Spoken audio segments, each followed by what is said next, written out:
It's a crossover edition as we get ready for game day. Iowa, Nebraska, Black Friday is here. I'm Trent Condon from Locked On Hawkeyes. He's Mitch Sherman from Locked On Nebraska and The Athletic. Mitch, good to see you. We have been talking on the radio for, the better part of a decade, but That's I right. think this is the first time we've actually been looking at each other as we've been speaking. How you doing today? Maybe once or twice in the Kinnick Stadium press box, we've looked at each other and said hello. But yeah, it's good to see you across the stream here, and hope you had a great Thanksgiving, and looking forward to Friday at Kinnick Stadium. Well, we've been talking about this matchup throughout the course. I mean, it's a spring-summer matchup that we talk about a lot here in the state of Iowa. Black Friday, the conclusion of the season, and we've always been waiting for this game really to matter for both teams. And Right. we thought potentially Nebraska might be playing for bowl eligibility. That changes with the win last week against Wisconsin. So it's another season where there isn't anything hugely tangible on the line. However, there's a lot of people out there, and I want to get your perspective on this, that believe maybe they're playing for Tampa, that whoever wins this game is going to lock their ticket up to go to Tampa, the old Outback Bowl, now the ReliaQuest Bowl. And that is a great destination for a bowl game. Iowa's been there a ton. So that's at least something for these teams to play for outside of the trophy. Yeah, I know Nebraska's not been to Tampa for a bowl game, familiar destination for the Hawkeyes, as you mentioned. Nebraska's been to Jacksonville, and of course, historically to Miami and other places in the state of Florida. Huskers have been to Orlando and a Citrus Bowl. Yeah, I think that the ReliaQuest Bowl was in Lincoln, had a rep in Lincoln last week for the Nebraska-Wisconsin game, if that means anything. And I think with the seventh victory, Nebraska would kind of move into that into consideration. Generally, it takes an 8 or 9 win team for that New Year's Eve window. But with Nebraska's bowl drought, it's been a shocking 8 years since Nebraska last appeared in a bowl game, 2016 in the Music City Bowl. So there's some interest, some elevated interest, some excitement for sure from Nebraska fans about going to a bowl destination, no matter where that might be. If it's Nashville again, if it's Phoenix for the Rate Bowl, that's been mentioned as a possibility. And then, yes, with a victory against Iowa, Nebraska would enter contention for Tampa and the ReliaQuest Bowl. So it's all out there. I think it's definitely refreshing for Nebraska fans to be able to have that conversation right now before Black Friday or on Black Friday, as opposed to all of the mud that Nebraska has been dragged through in the last decade. So while it may not have the meaning that you mentioned, like no division championship on the line, no bowl eligibility, nobody's playing for a CFP spot, Nebraska will gladly take that in a trade-off for knowing that it's going to be playing in December or January. Yeah, different feel for this one, and certainly a lot of disappointment over here on this side of the river. The way the Iowa season has gone, 7-4 going into the finale here again on Black Friday against Nebraska. You guys punch your ticket in. You're into bowl season, and that's something you mentioned, the drought that has been there. What was it like throughout the course of this week? A short week, obviously, have the Black Friday game, but also just getting that bowl eligibility. One of the huge kind of, ammunition that Hawkeye fans certainly use on social media against Nebraska fans. And, if you're working in the office and you got a Husker fan there, you've been able to throw your quips. What's it been like? Finally, at least getting that first step, that first breakthrough here for this program under Matt Rule. Yeah, it's definitely been one of the talking points this week and coming out of last Saturday at Memorial Stadium against Wisconsin. Of course, it was a celebratory atmosphere, and it didn't go down to the final seconds like many of the Wisconsin games, like many of the Iowa games have gone in the last few years. Nebraska was able to get some separation and win by 3 scores. So when the game was in the final minutes and it was in hand, party atmosphere, a lot of trolling of the Badgers going on inside the Nebraska Stadium, which on the scoreboard and such, they played the House of Pain jump around, which is just a completely new vibe, a totally new experience for Nebraska fans to not only beat Wisconsin, it's been since 2012, but to be able to rub it in the Badgers' face a little bit. They're more accustomed to being on the other side of that, and they've experienced that from Iowa, whether it's Keith Duncan blowing kisses to the Nebraska fans after the 2015 field goal to win the game, or last year.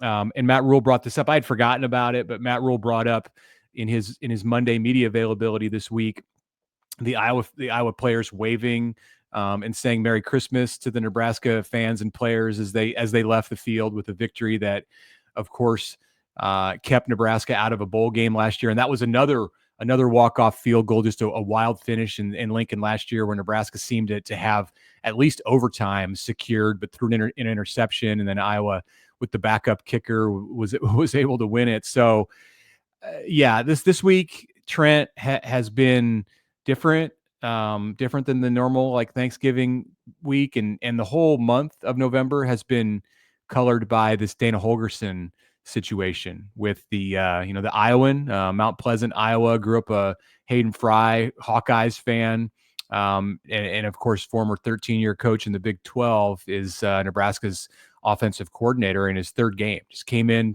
out of nowhere in the middle of late in the season during a bye week. Here you go. Here's a new offensive coordinator. Doesn't know your system, doesn't know your plays, but he's going to be calling everything for the rest of the way. And in game 2 under Holgorsen, it went very well. 44 points was a high in the Matt Rule era for the Huskers. Today's episode of Locked On Nebraska and Locked On Hawkeyes is brought to you by Game Time. Download the Game Time app, create an account, and use code LOCKEDONCollege for $20 off your first purchase. Mitch Sherman from the Locked On Nebraska perspective. I'm Trent Condon on Locked On Hawkeyes. Give you an overview here, and then we'll get kind of a season-long overview from the Nebraska side. This has been a hugely disappointing year for Iowa. Comes into the year, 19 returning starters from a year ago. And though I don't think there was many Hawkeye fans that believed they were going to go into the shoe and beat Ohio State, they knew there were going to be other difficult games. You look at the crossovers, you look at kind of the way the schedule played out. The hope was this is going to be a team that maybe came into this one with a chance at the college football playoff, that had an opportunity to play for that, maybe a 10-2 type of season, and you can get there. And I think a 10-2 season probably would have got them there if it would have played out in that fashion. It didn't. And it wasn't just bad quarterback play, as we've seen so much. There's been a whole lot more there, even as Caleb Johnson has had one of the most incredible years in Iowa football history at the running back spot. It's been inconsistency again at the quarterback spot, but maybe more surprisingly, this team that returned 9 starters on the defensive side of the football, they've struggled. They've struggled mightily on that side, and it's been different aspects of it. A couple weeks ago against UCLA, I know you guys remember UCLA well, as also from a surprising loss earlier this year. Team that couldn't run the football, and they ran the football against Iowa. They've struggled to find a second cornerback. Their top cornerback is out for the rest of the season now. Jamari Harris will not play against Nebraska on Friday. So a lot of components here. It's just been a surprising year and a greatly disappointing year, because this was the season where it felt like it was all in place, schedule, returning talent, all those different things. It didn't happen. And then a lot of speculation about the future of what Kirk Ferentz is going to be. And as he's approaching 70 years old, what that's going to mean for this program going forward. And you look at next year's schedule, it is an absolute bear. So a lot of disappointment over here on the east side of the Missouri River. Let's go to the west side of the Missouri River. What has been just a solid overview of the Nebraska season? Yeah, I'll say this first of all. It's intriguing to watch what's going on in Iowa City this year. You know, from my perspective as somebody who's been around the Iowa program and has covered the Iowa program before, you know, I go into this with you know, I'll get to your question about Nebraska in a second, but I go into this with obviously that question about Ferentz, and you know, is there going to be some clarity? Is there going to be an answer here? You know, it would seem just wild to think that this could be the last time that we see him on the sideline at Kinnick. But as you said, when you get to that place in his career that he's at, you just never know. So that to me is a huge storyline, you know, although probably one that's a little under the radar, because you just, you know, expect, well, he's going to be back. He's always going to be back. He always comes back. That I think is a storyline that people aren't necessarily talking about. In that quarterback situation, you know, I wonder, maybe we can get to this after I talk about Nebraska, but does Iowa even like attempt to throw the ball more than just like a token pass here or there? It's amazing to me to look at what's happened since Cade McNamara went down, and to see that in the games that Iowa's won, it's thrown for under 100 yards. And the one time where it did air it out just a bit with Sullivan against UCLA, you know, that's the loss. That's the one loss that's on the schedule in the last month. So I wonder, going into this game where it's going to be cold and, you know, difficult to catch the ball, do they even attempt to throw it? Like Nebraska's had its share of defensive mistakes this year too, and struggling with various parts of, whether it was UCLA and struggling with the run game, or Wisconsin, got it going through the air. Like, this hasn't been a great second season for Tony White, Nebraska's defensive coordinator, especially following up what the Huskers did on defense and being a top 10, top 15 defense last year, despite the 5-7 season. So some disappointment there for sure from Nebraska to get into talking about this season for the Huskers. Not as good defensively as I think people expected coming into the year. Offensively, it's been a mixed bag. You've got the freshman quarterback, Dylan Raiola, the former 5-star Georgia, Ohio State commit who flipped to Nebraska a year ago this time and won the starting job, and really won it in the spring, but they waited until August to announce that. It was inevitable, and he got off to a great start. Nebraska was 5-1. Had that win over Colorado where the Huskers looked like a top 20 team, and jumping out to a 28-zip halftime lead, putting that game out of reach in the second quarter, and going to Indiana after 6 games. This was a team I think that people weren't worried about bowl eligibility. It was like, hey, could they be a 9-win team? Like, Ohio State loomed out there as an expected loss, but everything else looked winnable. And they went on a 4-game skid, 56-7 at Indiana, just a disaster. Like, in every way, shape, and phase, that game was a huge setback, not just for this team, but for the progress that Matt Rule's making in his second year of getting people to believe and buy into what he wants this program to be. And then you rebound and you go to Ohio State and just about pull it out 21-17. Like, Nebraska had a chance to win that game in the final minutes. And, people think, all right, it was an anomaly. One game at Indiana, like, we can forgive if that's going to be, the only time the team looks like that all year. Bye week going into UCLA, Nebraska's expected to get bowl eligible against UCLA, and nope, Bruins just take it to Nebraska. And it was a physical, whooping, and then a loss to USC. So the Holgorsen stuff creeps in as a big storyline. Dylan Raiola really regressed for parts of the season. He dealt with injuries. Teams figured out how to pressure him and really rattle the true freshman at times. Nebraska's running game was not consistent, and then you have the Wisconsin game where the offense just got it together and played a solid game. And I think some of that Holgorsen stuff has really taken the middle of the stage as being a huge storyline right now. Like, he finally got Nebraska to play the kind of offensive football that we hadn't seen since the month of September. So a lot of ups and downs. I wouldn't say like tremendous deep disappointment, the same kind of disappointment that maybe Iowa feels being in 7-4, 6-5 at Nebraska actually feels okay by and large, because it's been since 2016. Yeah, I mean, if some things are a little bit different, maybe if Dana had said yes to this job when Matt Rule first approached him last offseason, this could have been an 8 or 9 win team. Let's get into the matchup. We're going to talk about that. Mitch Sherman, Locked On Nebraska. Myself, Trent Condon, Locked On Hawkeyes.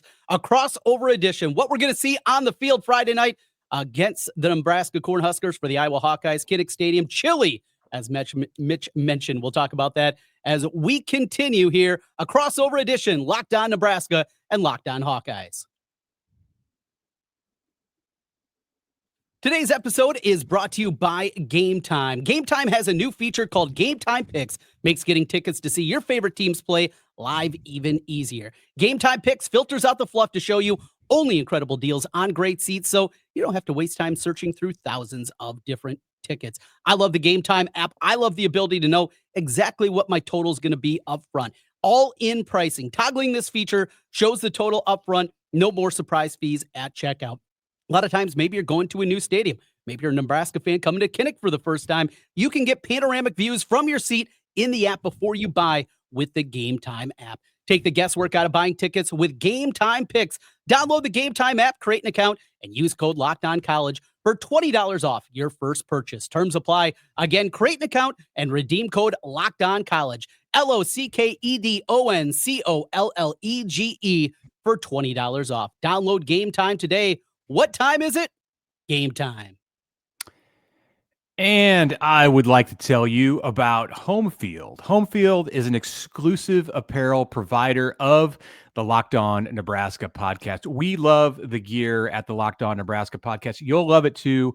What an exciting time here at the end of the college football season. The college football playoff and bowl season is coming up. And no matter what team you follow, you'll want to wear that team's gear. If it's Nebraska or any other team, we've got a Black Friday special to tell you about. Head to homefieldapparel.com. Use the code BF for Black Friday, CM24 for 30% off right now until Tuesday, December 3rd. Why should you do it? Because Home Field is here to make your experience more enjoyable. It is a premium collegiate apparel brand based in Indianapolis. They specialize in incredibly comfortable, officially licensed apparel with vintage designs. Home Field has curated items for fans to wear all season. Check out the fantastic football box, upgrade to the Platinum VIP box. All of it is there at homefieldapparel.com. Remember, use the code BFCM24 for 30% off today through next Tuesday. That's homefieldapparel.com. Trent Condon from Locked On Hawkeyes, Mitch Sherman from Locked On Nebraska back with you in a crossover edition. Well, we talked about the game. We heard about Home Field there. And yes, Hawkeye fans, I love their gear. They hooked me up with some gear a couple years back, and you absolutely nailed it on that one, Mitch. Love the stuff that they have there. Not just Nebraska fans, Hawkeye fans, you can get it as well. Let's jump into what we expect to see on Friday night. And this has been a rivalry that has turned the Hawkeyes' way. You know, if you would have told me back in 2011 when Nebraska joined the Big Ten that at any point Iowa win 9 out of 11 in this series, I would have called you absolutely crazy. Yet here we are. The only win over the last decade came 2 years ago for Nebraska in Kinnick Stadium in a game where Iowa turned it over 4 times, 3 lost fumbles, an interception. They're back and forth between Padilla and between Spencer Petras in that game at the quarterback spot. And when I look at it, you mentioned a little bit earlier, the quarterback spot for Iowa. And it's going to be, I think, compelling to see what they do. And it's going to start even before the game. What's going to happen with Cade McNamara? Because he is going to be honored. Talk about a guy that has gone through a rough patch, has not been with the team, started practicing last week. Then we had, what's exactly going on here? He doesn't travel to Maryland. Is it because of the concussion? Is it something else? Apparently he's back practicing this week. There has been a lot. And there's always something with Iowa football. There's always something going on. And certainly the quarterback spot for the last 6-7 years, it has just been incredibly difficult. So Jackson Stratton's going to get the start. And yes, the question, I was getting by. Well, they've done this a lot without throwing the football for less than 100 yards, and they continue to find ways to win games. One thing I'll tell you about Jackson Stratton, though, this kid started in August, walked on from, he was at Colorado State. Nobody wanted him. He was in the portal, didn't have any offers, went to one of those camps that they had for uncommitted prospects.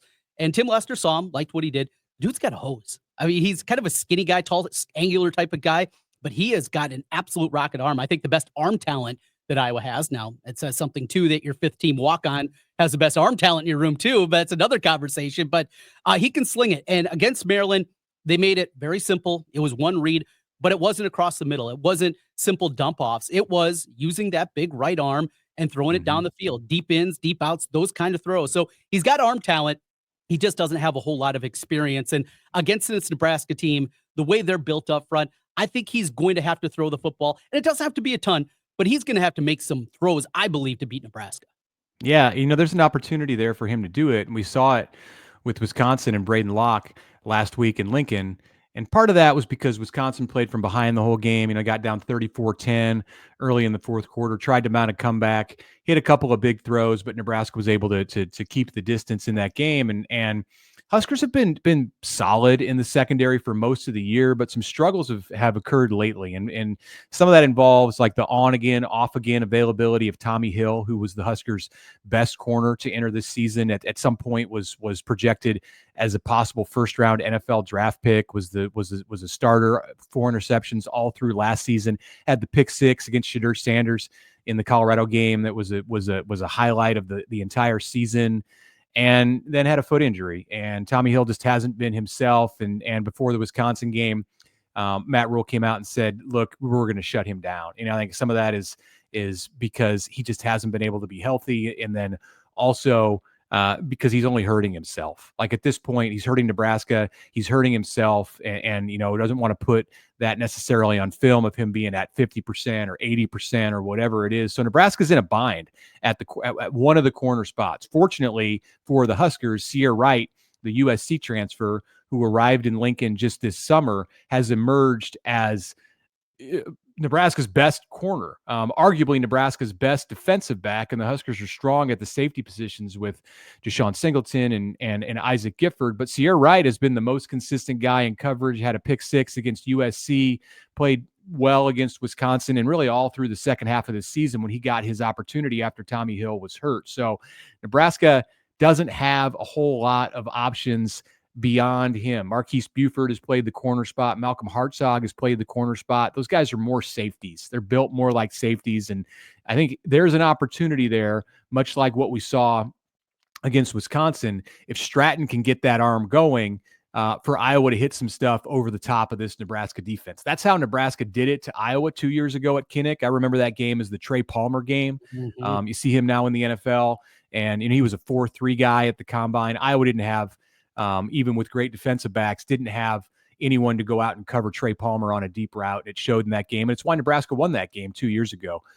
So perhaps the tables are turned, and Iowa can burn Nebraska deep if the Hawkeyes have a way to get beyond the Nebraska secondary with their receivers, and then Stratton can loft it up there. That would certainly be a big problem for Nebraska because the Huskers want to sell out defensively to stop Caleb Johnson, and if they've got to think about things on the other side, on the backside, then it puts a big stress on that defense.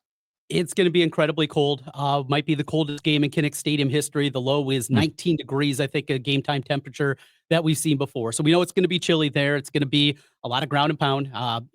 The wind's going to die down, though. By the time we get into the evening at 6:30 kickoff, and we know that'll be about a 6:40 kickoff by the time we actually get there, the winds will have died down. There might be some flurries in the forecast, and I think who can make a play. So you mentioned Raiola, and we see the talent. I mean, there's no doubt about that. Kind of banged up, and this was always my question about him is what he was going to look like in November, playing in these kind of conditions for the first time, playing after being banged up throughout the course of a Big Ten season. What you think we're going to see from him on Friday night? One of the guys that Trey Palmer beat deep, TJ Hall, well, now he's back as a starter after playing as a freshman when Cooper DeJean left that game with an injury against Nebraska a couple of years ago. He played maybe his best game in a Hawkeye uniform last week against Maryland, against Ty Felton, who's one of the best wide receivers in the Big Ten. He played really, really well, had a interception in the game. What do you think from Raiola? What you see at this point, not what he's going to be, not just talent, but for this one game on Friday night, kind of where he is both mentally and physically. Yeah, I think he's in a good place mentally. I wouldn't have said the same thing a week ago, but 28 for 38 for 297 yards or 93 yards against Wisconsin was a confidence booster for him. I think he's found a rhythm and some chemistry with Holgorsen as a play caller. Things just look different for Nebraska on offense in the last time out. It's one game, and I realized Iowa hung 40 on Wisconsin too, and this isn't the Badgers defense that maybe we've come to know over the past 10 years. But Nebraska needed something. It needed a shot in the arm because the talent is there, not just at the quarterback spot, but the talent's there at the receiver spot, at the tight end spot, at the running back position. Like, that's not been the issue for Nebraska offensively this year. The issue's been organization.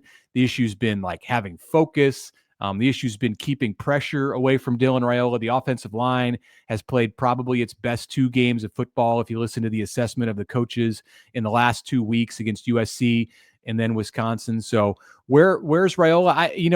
He hasn't played a cold November game yet. Nebraska's schedule in November put him at home on the 2nd against UCLA on a nice day in Lincoln. Then he was in LA.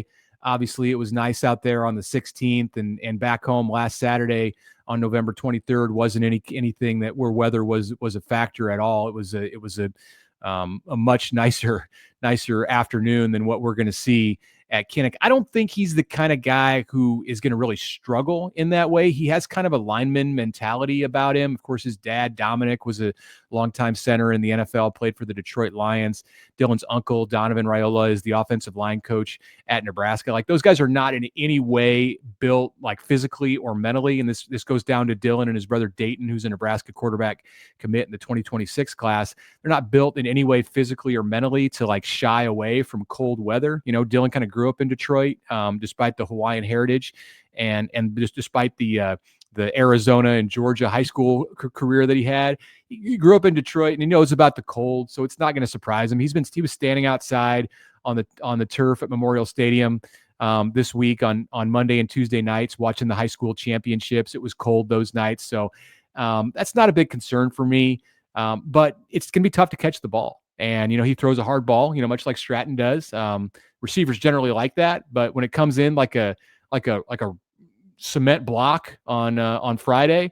We'll see. It's going to be a test mentally for Nebraska receivers to haul those passes in especially when they know that a hard-hitting Iowa defense is waiting on the other side to deliver more wood if the Huskers do come down with the catches. It's not going to be an easy night to throw the football. Yeah, no doubt about it. We continue here on Locked On Crossover Edition, Locked On Nebraska and Locked On Hawkeyes. We'll make our final predictions, little basketball talk as well as a great start to the season with that win against Creighton for Nebraska last week. Hoops as the Big Ten play goes, and we'll make our predictions for the game. Iowa, Nebraska, it's a crossover. Stay right there as we continue. Today's episode is brought to you by FanDuel Sportsbook. Get ready to tackle NFL action with FanDuel. It's America's #1 sportsbook. Right now, new customers, you can bet $5 and get $150 in bonus bets if you win. The FanDuel Sportsbook app gives you everything you need to place live bets on the NFL all in one place. So when you get a hunch in the middle of the game, you can check out the latest stats, view live play-by-play, and so much more on the same page where you place your bets. Just visit FanDuel.com to join today. Iowa, currently a 5.5-point favorite on the FanDuel Sportsbook app, odds subject to change, and the over-under sitting at 39 on a chilly night at Kinnick Stadium. You'll get started with $150 in bonus bets if you win your first $5 bet for new customers. That's FanDuel.com. Never waste a hunch and make every moment more with FanDuel, an official sportsbook partner of the NFL. Trent and Mitch back with you one final time. Crossover edition, Locked On Hawkeyes and Locked On Nebraska as we count down to kickoff here Black Friday in Kinnick Stadium. Prediction time. Before that, let's talk a little hoops. Iowa took their first loss of the season last week against Utah State. I think there is a little bit of optimism that this team might be a little bit different. Some different Fran McCaffrey teams, a little more athleticism added in from the transfer portal. Two guys that were unheralded kind of portal guys, not like they went out and spent a bunch of money for them. They got Drew Thelwell, fifth-year guy from Morehead State, was a four-year starter point guard, 6'3" point guard, adds a different kind of dimension than what they've had. You know, you look back, Mike Cassell, Jordan Bohannon, kind of the same type of point guard, not elite athleticism. They get with that with Thelwell. And then Seydou Traore, who's been banged up through the course of the season. They got him from Manhattan. He's been really key in the top of the press, though. And this Iowa team's actually better defensively. I don't want to call them good because they're not there yet, but better on the defensive end of the floor. So that's the optimistic view from the Iowa perspective of maybe this team can do a little bit more than get to the tournament, maybe win a game, but that's it, as it's been a 25-year drought since the last time they made it to the Sweet 16. Nebraska, I know you guys are still searching for your first NCAA tournament win, but that win against Creighton, that had to be an eye-opener.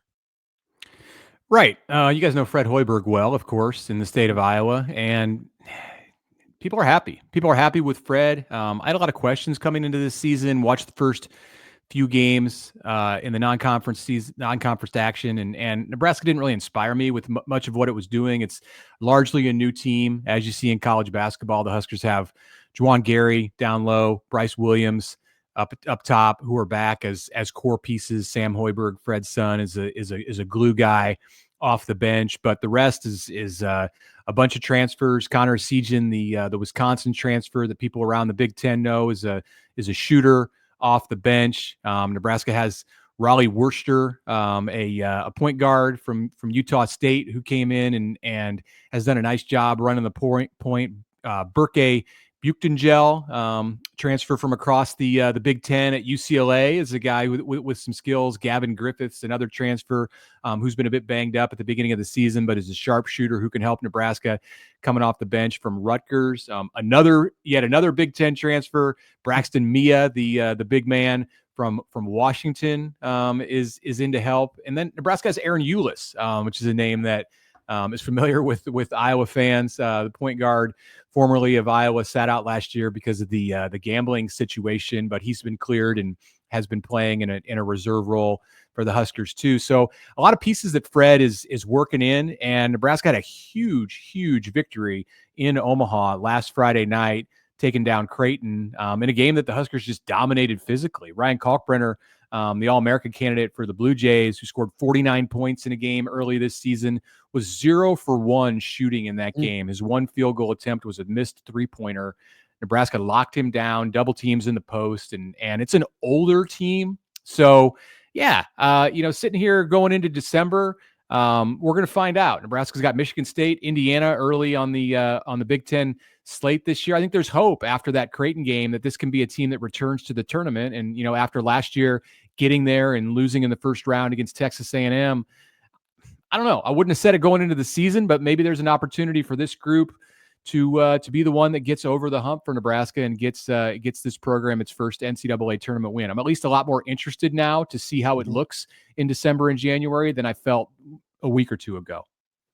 We'll get to see this game twice. This is the kind of the protected rivals that we'll see in early January. That'll be on Tuesday, January 7th. That one at Carver Hawkeye. And then the regular season finale on Sunday, March 9th. And might be a lot on the line there, and certainly have to anticipate there's going to be seeding implications for the Big Ten tournament in that one to wrap up the year. All right, let's wrap things up here, Mitch, with our thoughts on this football game. Your prediction for Friday night, Black Friday, Iowa, Nebraska, rivalry renewed in the Heroes game. Yeah, well, I better stick to what I said Thursday on the Locked On Nebraska pod with my co-host Connor Happer. We go through our picks and yeah, 20-16, Iowa is my pick in this one. I don't think that Nebraska is going to be able to have the same array of success offensively that it did against Wisconsin last week. I think for Phil Parker and Iowa's defensive staff to have the opportunity to get another week of film to watch of what Dana Holgorsen is doing with this Nebraska offense is invaluable. Yeah, you've got a short week and less time to prepare, but I'm sure that video was much watched. So there were some different looks. Like Nebraska did some different things schematically with some mesh routes that we haven't seen much of didn't see much of for the first 9 or 10 games. Even in Holgorsen's debut, that was really just like, let's get through this game and try to learn the terminology. I mean, he didn't know the players' names. He was calling guys by their jersey numbers in his first week on campus. So, but things turned against Wisconsin. Nebraska got comfortable. He got into a rhythm. I was going to take some of that away. I was going to make Dylan try to beat the Hawks over over that defense. Like I think the thing with Nebraska is you try to make them one-dimensional. You try to turn them into a team that has to run the ball because you've locked things down in the secondary, and that's where Nebraska has struggled this year. That's where the struggles came in against Illinois.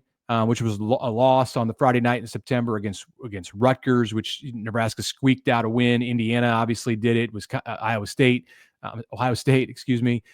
shut things down for some of that game against Nebraska enough to win. So to me, Iowa's defense is going to be up to the challenge. It's going to be a low scoring game. I like what Drew Stevens, brings for Iowa in the special teams area.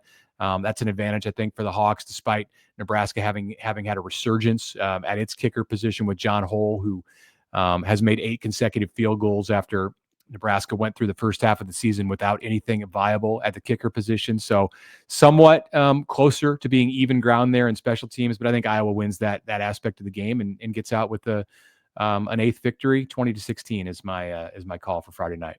We are on very similar paths. I have Iowa getting it done in this one, not covering the spread, but getting the outright victory. I think it's going to be a tight one, likely going to come down to the end. And it's interesting. Drew Stevens has had a tremendous year, had 5 field goals last week against Maryland. He was the guy that was benched a year ago against Nebraska, and that's why we saw Marshall Meter, a guy I pride myself in knowing everybody. And here it comes trotting out onto the field. Who in God's name is this guy? And Marshall Meter hit the game winner barely over the crossbar, but got it over in the win there. Drew Stevens is kicking outstanding with confidence, and I think he wants a little redemption here. I got Iowa getting it done 23-20 and a walk-off. Drew Stevens comes down to a field goal again, and Iowa gets the victory. Pain. Yes, more pain. More pain, but hey, you're going bowling, and that's okay. And I don't think they're going to send you to Detroit or New York. So you're going to have something at least relatively warm weather for bowl season this year. Mitch, we are out of time. This has been a lot of fun. Really appreciate you. And maybe we'll do this again come basketball season when it's really here, when we flip the calendar to 2025. Enjoyed our conversation as always. Yeah, I would love to do it again. Thanks for having me on, Trent. Crossover edition. Thanks for making Locked On Hawkeyes and Locked On Nebraska your first listen every day. We got you covered on all fronts here across the Locked On network, including Craig Sheeman and Locked On Big Ten. Make sure to check that out on your podcast app. For Mitch Sherman, I'm Trent Condon. Thanks for being with us. Enjoy Black Friday and Iowa, Nebraska.